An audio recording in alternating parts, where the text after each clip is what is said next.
Mas se traz agora à discussão um novo paradigma do direito do trabalho, que não é tão novo, mas vetusto como a CLT, que é a preservação da empresa. Que a CLT, o direito do trabalho, deva ser protecionista do hipossuficiente, não há a menor dúvida. Só se explica a existência do direito do trabalho em razão dessa proteção jurídica para compensar a fragilidade econômica do empregado. Mas não se pode esquecer que cerca de 80% das empresas no Brasil que empregam são constituídas de micro, pequenas e médias empresas. Então, o que se propõe hoje como um modelo para um equilíbrio das relações entre o capital e o trabalho é que, mantida a proteção que o deve ser, porque tem até assento constitucional, se observe também os interesses da empresa, não do empresário, mas da empresa, como fonte geradora de renda e do próprio emprego. Tanto assim que o artigo 1º da Constituição, creio que no inciso 3º, diz que a República Federativa do Brasil se funda na livre iniciativa e na valorização social do trabalho. De modo que são dois valores constitucionais que devem ser observados pelo juiz do trabalho. Não pode o juiz do trabalho priorizar um em detrimento do outro, porque ele desequilibra aquilo que o Constituinte pretendeu fosse equilibrado. De modo que se exige hoje do magistrado do trabalho essa consciência mais ampla de que a proteção, às vezes demasiada, resulta em prejuízo para a própria classe trabalhadora, no momento em que essa proteção demasiada, muito além do que a lei já propõe, possa futuramente implicar em situações delicadas para empresas de pequeno porte, médio porte, até porque em relação às grandes empresas a situação está sob controle, né? Muito se fala também da celeridade processual, né? A gente viu a Meta 2 inserida dentro do planejamento estratégico do Poder Judiciário. Como que o senhor acredita que o magistrado, esse novo magistrado, pode equilibrar essa adaptação aos novos tempos e, ao mesmo tempo, não prejudicar essa prestação jurisdicional? Eu vejo salutar que o Conselho Nacional de Justiça tenha instituído a Meta 2. Como, aliás, em todo o sistema se deve ter metas a cumprir. O que me surpreendeu um pouco foi a dimensão que ganhou essa tal de Meta 2, porque passou a impressão de que se devesse sistematicamente, inevitavelmente, chegar-se à conclusão de todos os processos iniciados em 2005.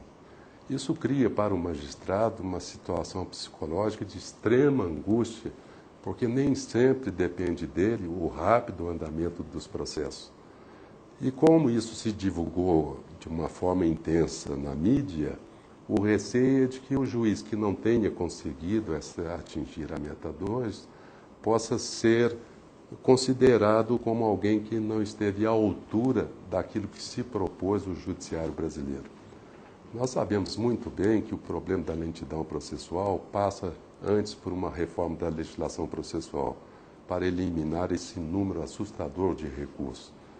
E não vejo como solução para esse problema crônico que façamos metas desse tipo com insinuações que possam prejudicar o juiz na sua liberdade de julgamento, porque ele terá de dar prioridade à celeridade em detrimento da segurança das decisões judiciais. Ministro, o senhor integrou o Conselho Superior da Justiça do Trabalho. Qual a análise que o senhor faz do papel desse órgão que foi criado em 2005, né, e faz 4 anos agora, exatamente como a ENAMAT? Realmente eu integrei o Conselho Superior da Justiça do Trabalho por 2 anos. Mas ao tempo em que participei do Conselho Superior da Justiça do Trabalho, ele ainda estava se consolidando como um órgão de cúpula do sistema do judiciário trabalhista. E vejo que tem muita importância como um órgão condutor das políticas de melhoramento da Justiça do Trabalho. Só que ao tempo em que lá estive, tivemos que fazer uma alteração de rumo, porque se estava vindo ao Conselho Superior da Justiça do Trabalho para se reivindicar questões individuais, ou seja, servidores, juízes que vinham trazer ao Conselho Superior questões individuais que não estão afetas ao Conselho, porque o que estão afetas ao Conselho são questões que transcendem o interesse individual e digam respeito ao interesse de toda a magistratura, ou seja, de todo o Judiciário do Trabalho. E quais os desafios da magistratura do trabalho atualmente?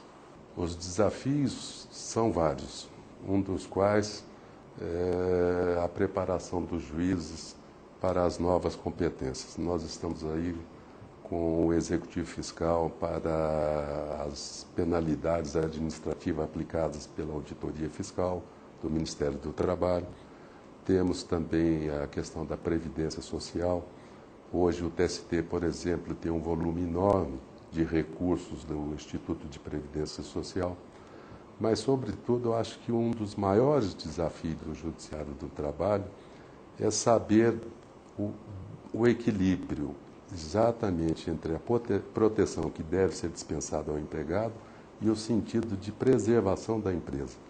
São dois valores que coexistem, devem coexistir em harmonia, e acho que o grande desafio é o juiz render homenagem a esses dois valores, não prestigiando um em detrimento do outro, para não desequilibrar essa relação tão tênue da verdadeira justiça. Aliás, por falar em justiça, eu gosto sempre de dizer que um tribunal superior, tanto o TST quanto o STJ, não se propõe a fazer justiça. Se diz muito que aqui há um terceiro grau de jurisdição, absolutamente aqui nós vivemos uma jurisdição extraordinária, ou seja, uma cognição muito especial. Não nos está afeto o exame de fatos e prova. Esse exame de fatos e provas é a jurisdição ordinária. A nós cabe apenas o enquadramento jurídico dos fatos. Daí a relevância, a inovidável importância dos juízes de primeiro grau, porque são eles realmente a vitrine do Poder Judiciário. O comportamento deles, junto com os advogados e junto com o jurisdicionário, é que determina a boa ou má imagem do Poder Judiciário junto à sociedade. E por isso, eu pessoalmente admiro extremamente o juiz de primeiro grau. Não só porque fui juiz de primeiro grau, mas porque, ao ser ministro, eu aprendi a dar valor ao trabalho que se desenvolve na primeira instância. O senhor gostaria de deixar alguma mensagem para os juízes do trabalho? Trabalho. Eu digo também que o juiz ele tem que se dedicar ao trabalho e organizar um sistema de trabalho que ele possa atender às demandas da sociedade e reservar um tempo naturalmente para o seu convívio familiar e inclusive para a preservação da sua saúde. Eu, infelizmente, não observei isso. Sempre me dediquei muito ao trabalho, muito além do que a minha resistência me permitia. Só que entrei jovem na magistratura, com 25 anos. E ao tempo em que ingressara com 25 anos, a idade não me deixava assim tão cansado. Hoje, já há 55 anos, já completei 56, 10 anos de TST, já não tenho mais aquele desempenho que tinha de tempos atrás.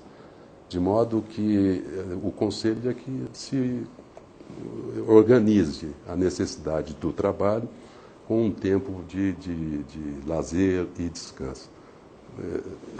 Esse é conselho que eu dou, mas que não observei ao longo da minha vida funcional.